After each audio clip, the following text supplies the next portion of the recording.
베드로는 박해로 목숨을 빼앗기고 삶의 터전을 찾지 못해서 전전긍긍하는 기독교인들에게 위로와 격려 그리고 소망과 인내를 갖도록 하기 위해서 베드로 전서를 기록하게 되었습니다. 두 번째는 이단의 공격이었습니다. 불안과 공포에 떨고 있는 교인들에게 이단이 접근하기 시작했고 교회를 흔들리기 시작을 했습니다. 그런 상황에 처한 교인들에게 이단을 경계하고 바른 신앙생활을 가질 수 있도록 권고하기 위해서 베드로 후서를 써서 그들에게 보내게 되었습니다. 현대교회 역시 다양한 도전을 맞서고 있습니다. 정말 신앙생활하기 좋은 환경과 여건 속에서 바른 신앙생활을 지키며 신앙생활하기가 정말 어려운 환경과 여건 속에서 오늘 우리가 살고 있습니다. 기독교를 음해하고 흠집내려는 반기독교 세력이 만만치 않고 이곳저곳에서 테러로 기독교인들을 노골적으로 죽이고 엄포하고 박해하는 모습을 많이 보게 되어집니다. 또한 그럴싸한 유혹으로 기독교인들을 꼬이고 넘어뜨리려고 합니다. 마귀도 전략을 바꾸어서 교회와 기독교인들을 유혹하고 미혹하고 있습니다. 베드로전서는 환난과 고통, 시련과 박해를 참으라. 다시 재림하실 예수 그리스도를 소망 가운데 바라보며 그리고 소망을 주시는 주님께 너희의 마음을 두라고 쓴 내용이 바로 베드로 전서의 말씀이고 베드로 후서의 경우는 이단을 경계하라, 물리치라, 그리고 바른 신앙생활을 가지라고 권고하고 있는 말씀이 베드로 후서의 말씀입니다. 오늘 본문 1절에서 4절 안에서 베드로는 그리스도인이 가지고 있는 믿음을 보배라고 표현하고 있습니다. 뭐라고요? 보배. 한국의 술 보배가 아닙니다. 보배가 무엇인가를 오늘 이 아침에 증거하려고 합니다. 그리고 하나님과의 약속도 뭐라고 했어요? 보배라고 했습니다. 보배가 무엇입니까? 귀한 것, 가치가 높은 것, 변하지 않는 것, 흔하지 않는 것을 보배라고 말합니다. 여러분 한 분 한 분이 보배라는 말입니다. 여러분이 앉아있는 말 한 분 한 분이 귀한 분이라는 것입니다. 소중한 분이라는 것입니다. 그래서 내 곁에 앉아 계신 분들을 소중하게 귀하게 여기는 여러분이 되기를 축복합니다. 영국의 일간지 이브닝 스탠더스에 의하면 지금까지 발견된 다이아몬드 가운데 가장 비싼 다이아몬드가 삼홍색 다이아몬드라고 합니다. 현존하고 있는 보석 가운데 가장 비싼 다이아몬드라고 합니다. 영국 보석학 연구소의 볼스 회장은 이 다이아몬드는 너무나도 귀하고 귀하기 때문에 돈으로 계산하기가 정말 어렵다라고 표현을 했습니다. 그런데 굳이 여러분들이 얼마쯤 가냐고 돈으로 계산한다면 내가 얘기는 하기는 하지만은 정말 돈으로 이야기하기가 표현하기가 어려울 정도로 마치 말씀을 통하여 천국에 대한 이야기를 활자화해서 이야기하기가 참 표현하기가 어려운 것처럼 이 보석이 얼마나 귀하고 귀한지 돈으로 계산하기가 어렵다 했어요.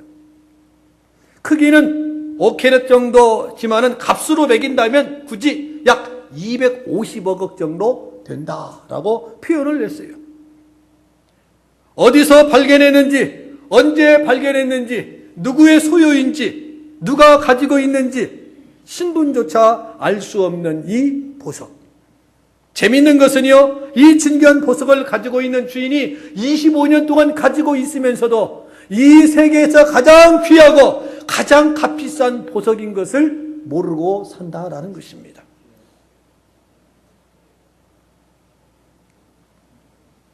베드로는 기독교인들을 보배를 가진 사람들이다라고 말씀하고 있습니다. 그것이 어떤 보배이며 얼마나 값진가를 한번 살펴봅니다. 첫째는 보배로운 믿음이다라고 했어요. 베드로전서 1장 7절에 보면 금보다 더 귀한 믿음이라고 표현했습니다. 금보다 더 귀한 250억짜리 심홍색 보석을 가진 사람을 생각해 보았습니다. 그 보석을 집에다가 둘 수 없을 것입니다. 드러내놓고 자랑도 할 수 없을 것입니다. 자랑하는 순간 도둑놈들이 날뛰기 때문에, 강도들이 날뛰기 때문에 나 이 보석 가지고 있어요, 나 이 보석 손에 끼고 다닐 수도 없을 것입니다. 신분을 밝힐 수도 없습니다. 그 사람에게 보석은 부담스러웠고 그 사람에게 보석은 뭐예요? 걱정거리예요. 걱정거리. 또 다른 말로 표현하면 예물단지예요. 이것으로 인해서 내가 고통을 당하기 때문에 가장 귀하고 가장 값싸고 값비싸고 가장 소중한 것인데도 불구하고 우리 집에다 놔두지 못하고 어디다 놔둬요? 은행에다 금고에다 놔둔단 말이에요. 누구한테 자랑도 못해요. 왜? 흥정하러 오고 가질러 오고 보러 오기 때문에. 부담스럽고 불안과 공포에 쌓여도 좋으니까 한 번만 보고 한 번만 만져봤으면 좋겠다라는 사람도 없지 않아 있을 수는 있을는지 모르지만은 그 보석이 행복을 제공하지는 못한다라는 것입니다. 그러나 믿음이라는 보배는 온갖 행복을 제공한다라는 말씀이 오늘 본문의 말씀입니다. 그 이유는 분명합니다. 믿음으로 죄사함 받고 구원받았기 때문에 이 보배로운 믿음을 가진 사람은 누구를 막론하고 행복한 사람이요, 행복한 사람은 행복을 전해줄 수 있다라는 것이 오늘 본문의 말씀입니다. 믿음은 하나님의 능력을 내 것으로 만드는 통로가 되고 모든 문제를 푸는 열쇠가 되는 것이 뭐냐? 바로 이 믿음이라는 것이고, 이 믿음이 바로 무엇이냐? 보배로운 믿음이다라고 성경은 말씀하고 있습니다. 왜 믿음이 보배입니까? 베드로전서 1장 19절에 보니 예수님이 십자가에서 피 흘리신 피를 무슨 피라고 했어요? 보배로운 피라고 말씀하여 주셨기 때문에 그렇습니다.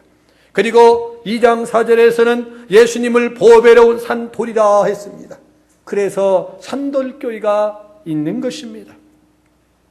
예수님이 보배이시기 때문에 그를 믿는 믿음도 바로 보배가 되는 것입니다. 저희 고향 마을에요, 그 아이를 낳았는데 그 아이가 발부터 나왔어요. 발부터. 대개 머리부터 나와야 되거든요. 그러니까 발부터 나오니까 그 엄마가 주변 사람들이 말합니다. 그 아이를 부를 때는 꺼꾸리라 합니다. 꺼꾸리. 여자아이예요. 결혼을 했는데도 꺼꾸리.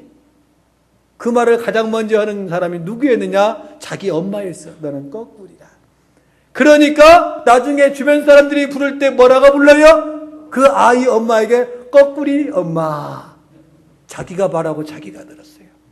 참 말 한마디가 얼마나 중요한가. 우리가 왜 보배롭고 왜 귀한가? 우리가 내 안에 예수님이 계시기 때문에, 보배로운 믿음을 소유한 사람이기 때문에 하나님의 사람은 귀한 것입니다. 우리에게 금보다 더 귀하고 250억짜리 심홍색 보석보다 더 귀한 믿음의 보배가 있기 때문에 귀한 것입니다. 내가 가진 이 보배를 바르게 관리하고 보존해야 한다는 것입니다. 그리고 이 보배를 후손들에게 물려주어야 한다는 것입니다. 바울은 고린도후서 4장 7절에서 이렇게 말합니다. 우리가 이 보배를 질그릇에 가졌다 했어요. 우리는 질그릇처럼 약합니다. 깨지기도 잘합니다. 값도 쌉니다. 그러나 예수 보배를 질그릇에 갖게 되었으니 보배로운 사람이 되었다라는 것입니다. 귀한 사람이 되었다는 것입니다. 소중한 사람이 되었다는 것입니다. 왜? 내 안에 주님을 모셨기 때문에 그렇습니다. 그것은 순전히 보배이신 주님 때문에 그렇게 된 것입니다. 우리는 이 사실을 알아야 합니다. 내가 귀하고 높아서 사랑받는 것이 아니라 보배이신 예수님 때문에 그렇습니다. 예수보다 더 귀한 것은 없습니다. 예수보다 더 귀한 보배로운 것은 없습니다. 그래서 우리가 찬양하지 않습니까? 예수보다 더 귀한 것은 없네. 예수보다 더 귀한 것은 없네. 이 세상 부귀와 바꿀 수 없네라고 우리가 찬양을 하게 되어지는 것입니다. 두 번째는 신기한 능력입니다. 하나님의 사랑 신기하고 놀라워. 하나님의 사랑 신기하고 놀라워. 그 신사랑. 어릴 때 우리가 부르지 않습니까? 하나님의 사랑이 얼마나 크고 신기한지. 베드로서 1장 3절에 보면은 그의 신기한 능력으로 생명과 경건 속에 속한 모든 것을 우리에게 주셨다라고 말씀하고 있습니다. 애굽 사람들은 바로를, 로마 사람들은 가이사를, 일본 사람들은 천황이 신적 능력을 가졌다라고 표현을 합니다. 그러나 신적 능력이 다스렸던 애굽도 로마도 일본도 다 무너졌습니다. 본문이 말하는 신적 능력은 자연 질서를 뛰어넘어서 초월적 능력, 즉 하나님의 능력을 의미하는 것입니다.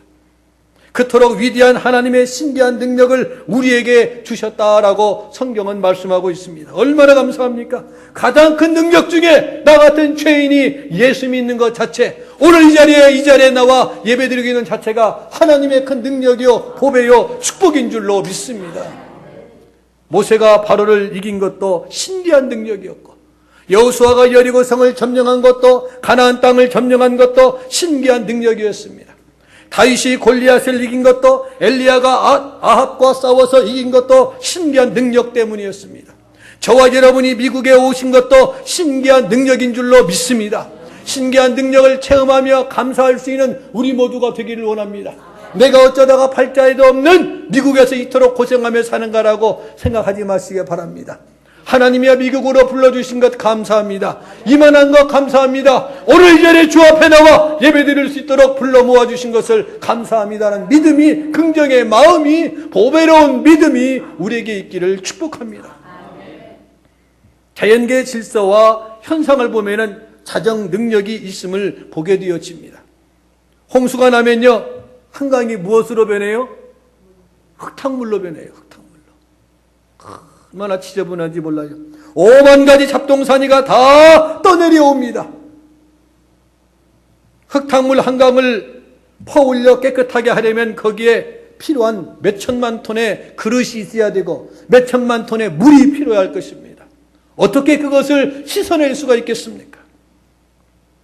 그런데요, 며칠 지나면 한강물이 맑고 깨끗하게 변합니다. 왜?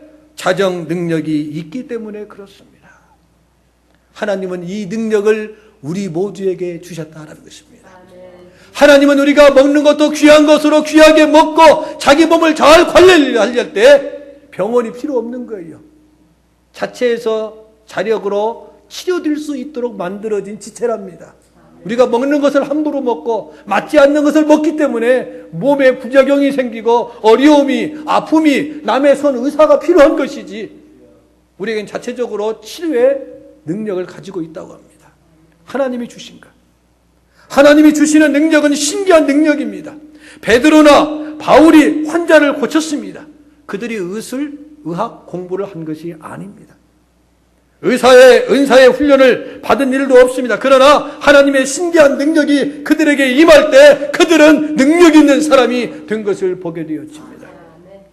신기한 능력은 가장 크고 위대한 것은 내가 예수 믿고 죄사함 받고 구원받게 되었다는 사실입니다.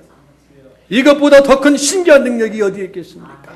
내가 예수 믿었다는 것, 내가 이 자리에 앉아 있다는 것, 정말 하나님의 신기한 놀라운 축복이 아니고 무엇이겠습니까?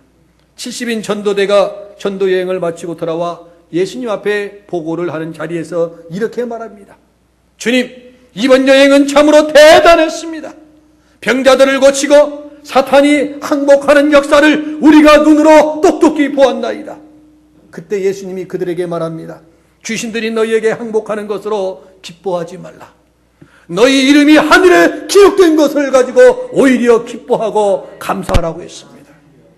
그 뜻은 구원받고 하나님의 자녀가 된 것보다 더 큰 기쁨, 더 큰 능력, 더 큰 자랑이 없다라는 것입니다. 내가 예수 믿는 것보다 더 큰 축복이 없다는 말씀입니다. 신기한 능력으로 신기하게 구원받고 하루하루 살아가는 것은 감사한 일입니다.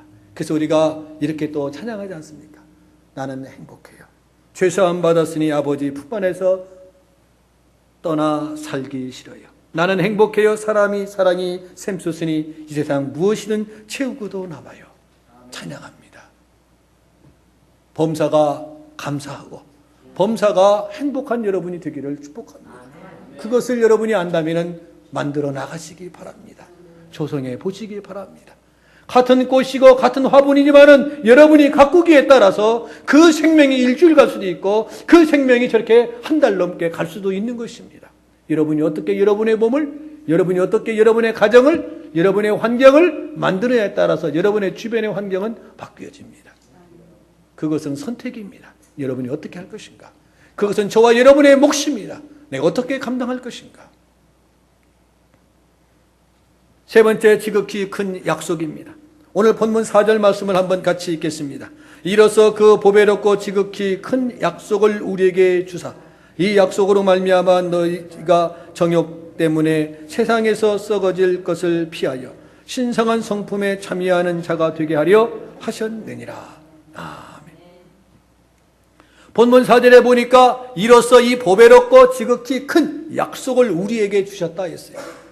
베드로서 3장 9절에 보면 주의 약속은 어떤 이들이 더디다고 생각하는 것 같이 더딘 것이 아니라 오직 주께서는 너희를 대하여 오래 참으사 아무도 멸망하지 아니하고 다 회개하기에 이르기를 원하느니라. 그리고 베드로서 3장 10절에 이어서 이렇게 말합니다. 그날이 주의 날이 뭐같이 오시리라? 도적같이 오시리라. 믿습니까? 왜 이 약속이 보배입니까? 이 약속을 받지 못한 사람들은 주님이 갑자기 재림하시면 공포와 두려움과 방황으로 자신을 가눌지 못할 것이라 했어요. 여러분, 사형 선고를 받아본 적이 있으십니까? 병원으로부터 당신 암입니다 라는 사형 선고를, 당신이 수술을 받아서 살 수 있는 확률은 5%입니다. 당신의 유방암에 문제가 생겼습니다. 암일 가능성이 많습니다. 1개월 후에 봅시다 라는 선고를 받아보신 적이 있습니까? 저도 받아봤고 제 아내도 받아봤습니다. 몇 년 전에 제 아내도 가슴에 이상이 있다고 해서 조직검사를 해야 할 것 같고 심각합니다. 1개월 후에 다시 봅시다 할 때 처남이 왔을 때 정말 말도 못하고 소상치 같았었습니다. 여러분에게 말한 적도 없었습니다. 그때 그 심정, 그때 나올 때 빨간 카네이션을 차병원에서 이렇게 주더군요. 저는 그때부터 빨간 카네이션을 싫어해요. 엉엉 울면서 카네이션을 들고 나오는 거예요. 나중에 봤더니 안 좋대. 암일 확률이 많다. 1개월 후에 다시 보자. 그때부터 1개월은 초상집인 거예요. 1개월 후에 검사를 또 했는데 또 카네이션 갖고 울고 나와. 이번에는 아니래, 괜찮대. 감사해서 그때부터 카네이션을 받을까 말까 하는 그래요. 저도 어릴 때 수술해서, 뇌수술해서 살 수 있는 확률은 5%였었어요. 지방에서. 벌써 40년이 넘은 때였습니다. 어릴 때니까 모르지만은 여러분들이 어느 날 갑자기 병원에서 진찰을 했는데 큰 병으로 사형 선고를 받을 때 그 기분 한번 생각해 보시기 바랍니다. 예수님이 갑자기 오시면은 어떤 상황이 벌어질까? 우리 김상태 집사님 누워 계셨으니까 몰랐죠. 살아있는 분들이 아내를 비롯해 자식들이 산소호흡기를 띄어야 되는 상황에서 그때 그 기분이요. 우리 김상태 집사님 누워 계시니까 모르시지. 밖에 있는 분들은요 정말 가슴을 조이는 거예요. 우리 김영선 집사님 남편이 뭐라고 하긴 해도 막 숨 넘어가려고 하니까 막 엄청 사랑하더라고요. 안 된다고 막 지나 그냥 뛰라고 했으면 그냥 여기 안 계셔요. 그때 촐촐하니까 아침에 가서 저 설렁탕이라도 먹고 왔으니까 뛰려고 했으니까 그냥 다시 올라가가지고 살아난 거지요. 야, 아내나 자녀들이 아버지 사랑하는, 남편 사랑하는 마음이 그때 나오더라고요. 사는 것은 힘들지만은 마지막 순간에 그때 그 기분. 저는 성격이 좀 고약해가지고 한 번씩 여쭤봅니다. 암 선고를 받은 사람이 지금 기분이 어떠십니까? 땅을 밟아대요. 땅을 밟는 것 같지 않대요. 구름 위에 떠가 있는데 마음이 둥둥 담담한 거예요. 그리고 불 꺼져 있는 캄캄한 밤이 싫대요. 잠잘 때도 불을 켜고 자요. 이 죽음에 대한 공포와 두려움, 당황스러움은 이루다 말할 수 없습니다. 오늘 그 모습을 요한계시록 6장 15, 17절에 이렇게 밝히고 있습니다. 땅의 임금들과 왕족들과 장군들과 부자들과 강한 자들과 모든 종과 자유인이 굴과 산들의 바위 틈에 숨어 산들과 바위에게 말하되 우리 위에 떨어져 보좌에 앉으신 이의 얼굴에서와 그 얼굴 어린 양의 진노에서 우리를 가리라. 그들의 진노의 큰 날이 이르렀으니 능히 누가 서리라 했어요. 얼마나 무서운 것입니까? 갑자기 닥친 심판 앞에 약속을 받지 못한 자들은 두려움에 떤다는 것입니다. 그러나 우리는 어떻습니까? 아닙니다. 우리는 이미 약속을 받았고 준비되어 기다리고 있기 때문에 겁날 것도 두려울 것도 없습니다. 그래서 믿음의 사람은 죽음을 두려워하지 않습니다. 그래서 믿음의 사람은 성경에 말합니다. 죽는 것이 아니라 뭐 한다? 잠잔다라고 말합니다. 왜? 잠자는 사람은 깨어날 때가 있기 때문에 그렇습니다.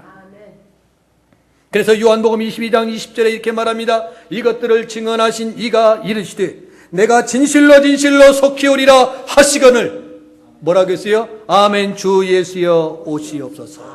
내가 평생 기다렸는데요. 이제 내가 쉴 수 있는 시간, 주님 만나뵐 시간 되었으니 얼마나 감사한가. 내가 갑자기 교통사고로 죽으면 준비할 수도 없는데 내가 이렇게 예고된 시간을 가지고 마지막을 준비할 수 있으니 하나님 감사합니다. 아멘 주 예수여 오시옵소라고 말할 수 있을 것입니다. 이미 약속을 받고 준비했기 때문에 아멘 할 수 있는 줄로 믿습니다. 그 믿음이 보배로운 믿음이라는 것입니다. 이는 예수 그리스도의 재림을 간절히 사모하는 초대교회 성도들의 바로 신앙 고백인 것입니다.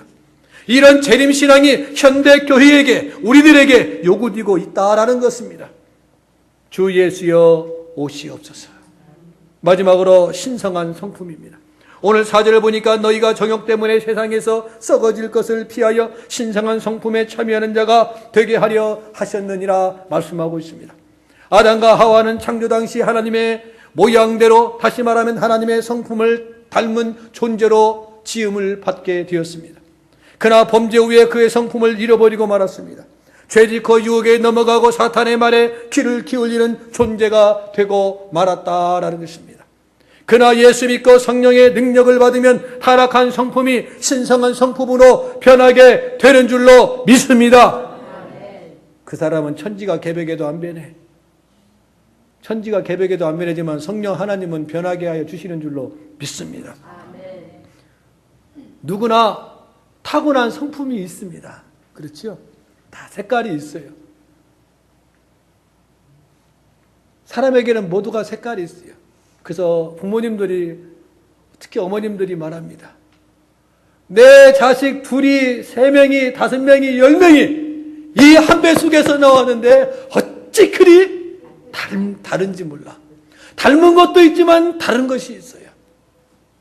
어찌 그리 다른지. 형제간에 달라. 자매간에 달라요. 어찌 그런지. 정말 한 배에서 나왔는가 하고 의심할 정도로 달라요. 타고난 성품이 각각 다릅니다. 다르기 때문에 사는 거예요. 여러분, 남녀가 만날 때요, 똑같은 사람은 안 만나는 거 아시죠? 절대로 안 만납니다. 자기보다 뭔가 틀리기 때문에 눈에서 번쩍하는 거예요, 별이요. 별이 반짝여가지고 서로 교제한답니다. 자기와 똑같은 사람은 절대 싫어해요. 그러니까 안 맞는 거예요. 안 맞기 때문에 호기심이 생기는 거예요. 안 맞기 때문에 관심이 있게 되어지는 거예요. 그건 전문가의 말입니다. 다릅니다. 그러나 그 성품도요, 예수를 믿으면 달라집니다. 이기적인 성품이 이타적인 성품으로, 자기밖에 모르는 성품이 남을 배려하는 성품으로, 악한 마음이 선한 마음으로, 간교한 성품이 순진한 성품으로 변하게 되어진다라는 것입니다. 내 성품은 어느 위치에 있습니까? 나쁜 쪽입니까? 중간입니까? 좋은 쪽입니까? 주님은 우리가 주님의 성품 담는 것을 기뻐합니다. 여기서 중요한 것은 변할 수 있다라는 것입니다. 내가 먼저 판단을 내리지 맙시다. 저 인간은 천하가 개벽할지언정 절대로 안 변할 사람이라고. 변해요. 변해요. 무엇으로 인해서 기도하는 방법 외에는 없어요. 내가 하려고 하니까 늘 싸우는 거예요. 내가 뒤 엎으려고 하니까 문제가 생기는 겁니다. 하나님 도와주세요. 있는 그대들을 받아들이면서 기도해야 돼요. 나도 나를 못 고치는데 상대를 고쳐서 내가 내 마음대로 하려고 하면 안 되거든요. 서로 인정해 주면서. 저분을 나에게 붙여주지 않으면 같이 있을 사람이 없거든요. 그러니까 하나님이 나한테 붙여준 거예요. 내 몫이구나. 감사하면서. 1914년 맥 다니엘이 만든 찬송가 응변해 주고 있습니다. 찬송가 우리가 부른 찬송가 289장에 보면요. 주 예수 내 마음에 들어와 계신 후 변하여 새 사람 되네. 새 사람 되고 머리털보다도 더 많던 내 죄가 눈보다 더 희어졌네. 주 예수 내 마음에 들어오신 후에 변하여 새 사람 되었다 했어요. 그렇습니다. 주님은 내 성품과 생각과 말과 행동을 변화시킵니다. 행동이 변하지 않고 성품이 변하지 않는다면 어느 부분에 문제가 있기 때문에 변하지 않는 거예요. 하나님과 나와의 관계 속에서 무엇이 문제인가? 내가 오랜 신앙생활을 해도 내가 왜 변하지 않는가? 문제가 있는 거예요. 열심히 먹는데 어린아이가 크지 않는 것은 무슨 병적인 문제가 있는 거예요. 그렇지 않습니까? 잘하지 않는 것은 문제가 있는 거예요. 근본적인 문제가 해결되지 않으면 잘할 수가 없어요. 내가 신앙생활을 오랫도록 하고 있음에도 불구하고 내가 왜 신앙이 자라지 않는가를 볼 때 나에게 어떤 문제가 있는가 하나님 앞에 말씀의 거울 앞에 자신을 비추어 보아야 할 줄로 압니다. 에베소 4장 22, 23절에도 옛사람을 벗어버리고 오직 너희의 심령이 새롭게 되어 했습니다. 이제 말씀을 마칩니다. 사도 바울은 고린도후서 5장 17절에서 누구든지 그리스도 안에 있으면 새로운 피조물이라 이전 것은 지나갔으니 보라 새 것이 되었도다 말씀하여 주셨습니다. 누구나 새로운 존재로 변할 수 있습니다. 새 사람이 될 수 있습니다. 예수님을 만나고 보배를 받으면 변하여 새 사람이 될 수 있습니다. 저와 여러분의 마음은 항상 도전의식을 가지시기 바랍니다. 항상 가능성을 찾아보시기 바랍니다. 저 인간은 불가능하다. 미리 딱 제키지 마시고 가능성을 찾아보시기 바랍니다. 어려운 가운데서도 장점이 무엇인가, 해낼 수 있는 능이 무엇인가 가지고 있다는 것을 여러분 꼭 기억하시기 바랍니다. 우리는 보배를 가진 행복한 사람들입니다. 예수님은 나의 가장 귀한 보배이십니다. 가장 소중한 보석이십니다. 옆 사람 한번 봐주시기 바랍니다. 보고 이렇게 말하시기 바랍니다. 당신은 가장 소중한 보석입니다. 서로가 얘기하세요. 당신은 가장 소중한 보석입니다. 그때 또 얘기하십시오. 감사합니다. 축복합니다. 그리고 마지막으로 당신은 우리들 중에 최고입니다. 네, 우리들 중에 최고입니다. 기도하겠습니다.